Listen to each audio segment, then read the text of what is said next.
Hey guys, how's it going? Welcome to my video. So just want to do another video on a crank no start scenario and what could possibly cause it, because a lot of these no start issues could be caused by multiple things. It could be caused by a lot of things. So basically, in these scenarios, it's a crank no start,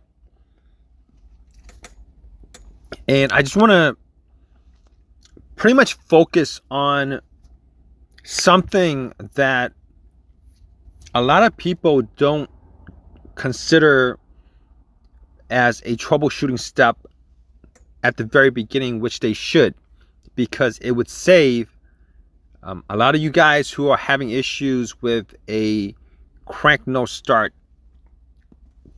problem a lot of time, a lot of money, a lot of aggravation, etc., etc. So essentially, when you guys get a crank no start, you guys try to start it, it'll crank and it'll die out immediately, or it'll crank and it'll die out in a second.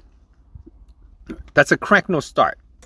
All right, the engine turns over, your car starts, and then it dies. The motor literally starts and then it dies.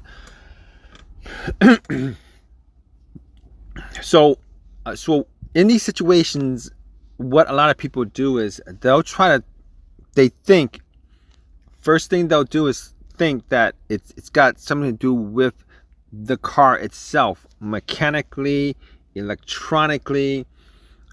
It's gotta be some component. It's gotta be the fuel pump, the fuel injectors. It's gotta be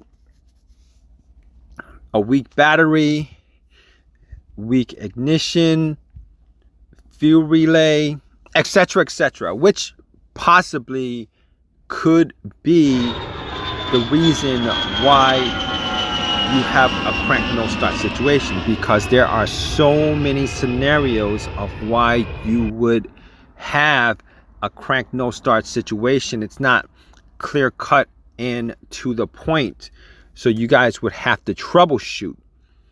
So basically, these scenarios aren't direct and to the point, because you would have to do some troubleshooting, and a lot of times these crank no start is particular to your situation. But I just want to talk about the first thing you guys should do with a crank no start issue is, and I've come across so many cases of this happening where the car has had no issues. A lot of times they might be newer cars, no check engine light, no problems previous to that. Everything checks out, the battery, fuse, everything checks out. All right, but and this happens to even the most experienced mechanics regarding this particular situation of a crank no start. There are shops that actually, you take it to them and then they think it's this, they'll change this out. It just becomes an expensive thing and a time-consuming thing. So basically, what you want to do in this situation, the first thing you want to do in this situation is look at your key fob. Okay, look at your key fob. You want to make sure that your key battery is good. Now, you might want to just change that out just in case. All right, that's A. B, you want to make sure that your key fob is good. Now, unfortunately, a lot of people don't have the second key with them, and a lot of people don't have a second key to their vehicle. It could be that your car key has issues. The chip in your car key could have issues. Now, here's the thing. Some people will make a second key, and in some cases the chip is is separate from the key. All right, it's separate from the key. So they have the key that's made, and the chip is not on the key itself. It's separate on the key. It'll be dangling on the keychain. Now, in that situation, it might cause a crank no start if that chip is not right next to the key when you try to start it. All right, you want to make sure that you eliminate those possibilities. The easiest and simplest and cheapest possibilities sometimes are the causes of your biggest headaches on your car, which is a crank no start. Key fob, the remote, low battery on the remote, a chip on the key that has issues. You guys have a key with a chip that's separate from the key. You want to start the car with the chip right next to the key when you put it in.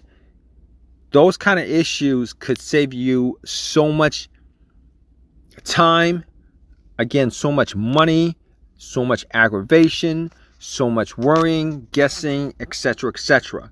All right, now I know in these videos I go down the list of A, B, C, D, E, F, G, because, all right, I just want to tell you guys, with these situations, with the crank no start, with the no crank no start situations, they're not simple to diagnose. You're gonna have to go down each and every list as far as trying to figure out what's causing it. And particularly if you are not familiar with cars, it's very, very complicated as far as trying to figure out, pinpoint the exact problem that's causing your car not to start. So in these situations, if you guys have a no crank no start situation, definitely make sure that the first thing you do is to make sure that your key is good, the chip on your key is good, the battery in your remote is good. All right, and if you guys have a key that's separated from the chip, make sure when you try to start it, make sure that you have the chip right next to the key when you guys start it. And this is just one of the many scenarios that could cause a no crank no start situation. If you guys have any of your own personal questions, definitely leave a question in the comment section. Please give me a thumbs up, please subscribe. Hope this helped you guys out. All right guys, take care.